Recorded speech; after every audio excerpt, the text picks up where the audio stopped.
It always starts like this, doesn't it? I am Dracula. Well, actually, it starts with this man, Bram Stoker, and his novel, Dracula.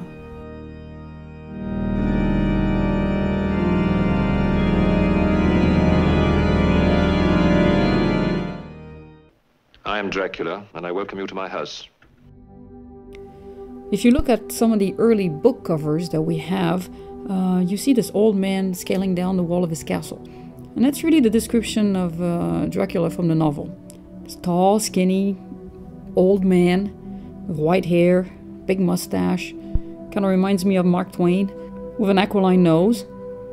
And when you look at the portrait that we have, the two portraits actually that we have of Vlad Tepes, which is supposed to be the ancestor of Count Dracula, you can see the family resemblance. The nose and the thin mouth and big mustache. Now, what's interesting in the novel is that Stoker adds some supernatural, if you want, traits to his character.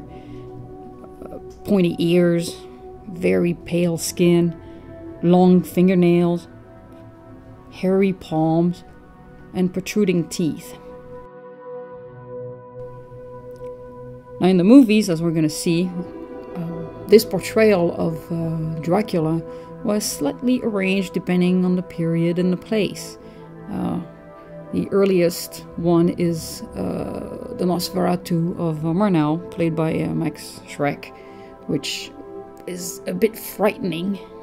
A real freak, really, if you want to say. And the last one we're going to look at, the newest one, is the Coppola movie. It's not the latest Dracula movie, but it's the one I want to look at. So we're going to see the evolution of this Count Dracula on the silver screen, which goes from freaky, from a monster, to a rather suave and sexy creature.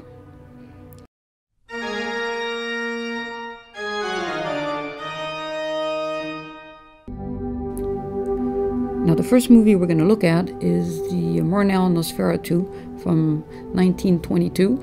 And it's not the first Dracula movie. There was actually a Hungarian version that came out in 21, but we do not have any copies left of this movie.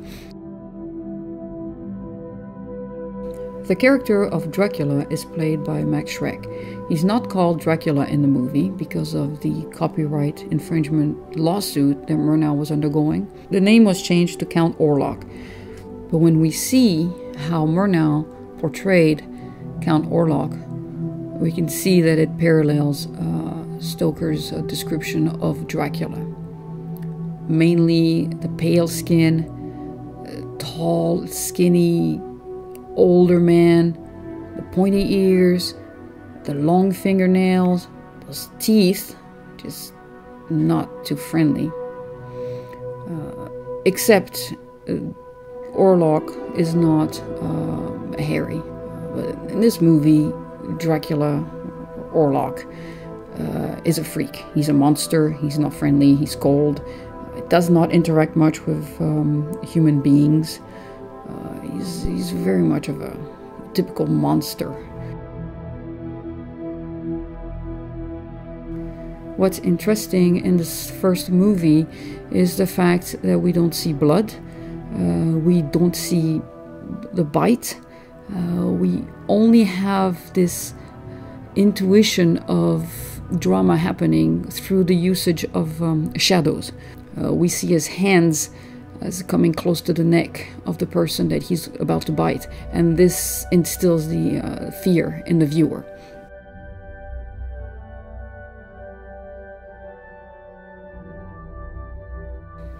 In this first movie, we really see Dracula, the vampire, as a freak, as a monster.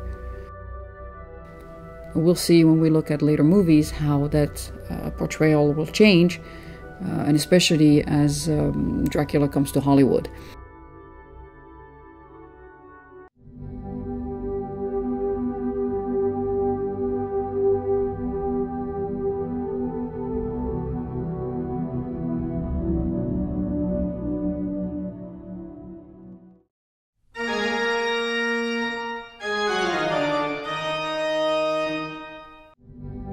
Now, the second movie I'd like to talk about is the 19 1931 Todd Browning movie called Dracula, starring Bela Lugosi. This is the first real movie since Nosferatu which was silent, and it follows the success of the Broadway play in which Bela Lugosi was also playing Dracula. I bid you welcome. Now in this movie we have the first great departure from the Stoker description of Dracula. Bela Lugosi is not a freak. He's a bit frightening, but he's not freaky like Max Schreck was in Nosferatu. He's actually a gentleman, Eastern European, with a strong accent. I have chartered a ship. Take us to England. He dresses well, he's clean shaven, hair slicked back. He does not have the traits of the monster. Since Bela Lugosi as Dracula is not frightening per se, how did Todd Browning manage to convey the sense of horror, the sense of the monster? One artifice is the light in the eyes. It's just a scratch. And this is very odd. You will notice that every scene where there is blood or there is a potential victim, there's this weird light that is shining in his eyes as a premonition for the viewer. Obey. That something bad is going to happen. Another artifice is the use of his hand gestures, which reminded me a lot of the Shrek hand gestures. In other words, you look at his fingers and you'll see he's kind of pointing towards his victim, or he's trying to grab them with his bony fingers. And it happens every time that he wants to mesmerize somebody, or he's just about ready to bite somebody. Another major artifice that Browning used to relay the sense of horror is the association with wild animals.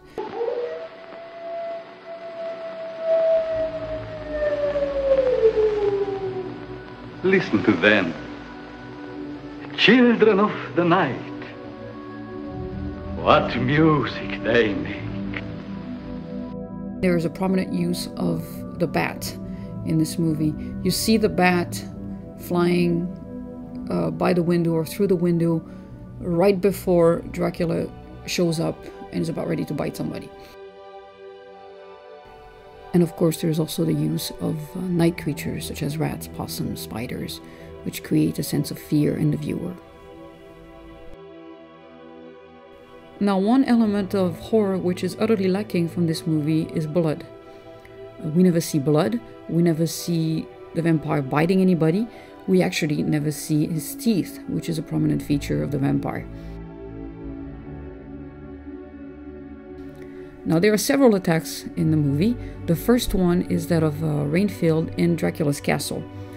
This is a very cold attack. We can see that Dracula is lacking blood, and he sees Renfield as a simple source of life. Similar to the book, he has female helpers that he keeps in the cellar with him, and they come out to attack Renfield first. Of course, he takes over the scene and bites Renfield. The other attacks in the movie are of women.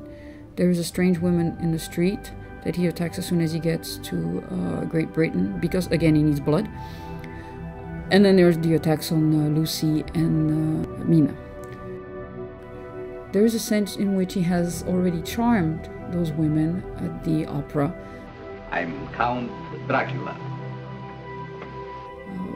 Not by his looks per se, but by the fact that he is a count and he's older and well-dressed and so on.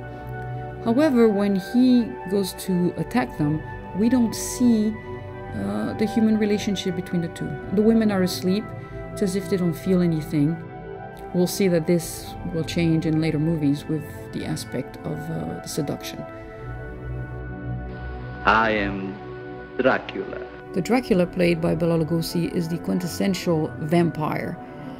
And of course, this will become the archetype for later vampires, at once charming and pure monster.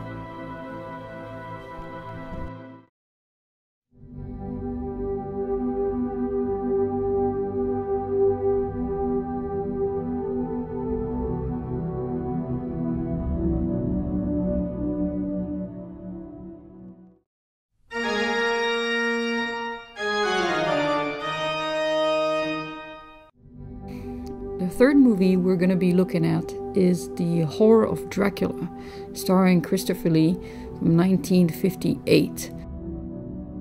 This is the first of 9 movies produced by Hammer Studios, the masters of horror movies. Now, this movie is over the top. The sets are over the top, the acting is over the top, the special effects are over the top. It's just a great horror movie. I am Dracula, and I welcome you to my house. Christopher Lee as Count Dracula basically creates the Halloween Dracula that we know. Fangs, blood, bloodshot eyes, the big cape, truly frightening and yet very sexy. In this movie, we see plenty of teeth. We see a lot of biting. We see a lot of blood. This movie is fantastic. This is not the first movie showing fangs. There was a Mexican movie which came out a year before this one in '57 called El Vampiro. It's not a Dracula movie, it's a vampire movie. You can see the character portrayed with fangs, and yet using the archetype of Bela Lugosi with the cape and the nice hair and the clothing and so on and so forth.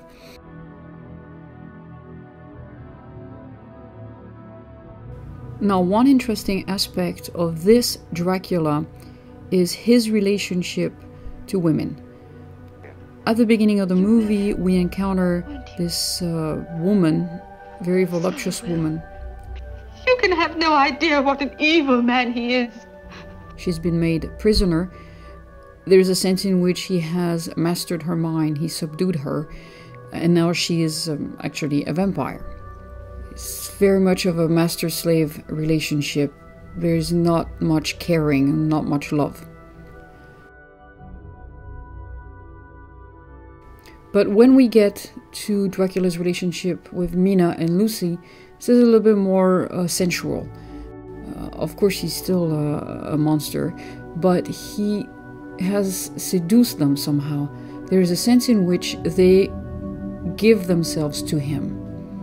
And that's a departure from the Bela Lugosi vampire and the Murnau vampire.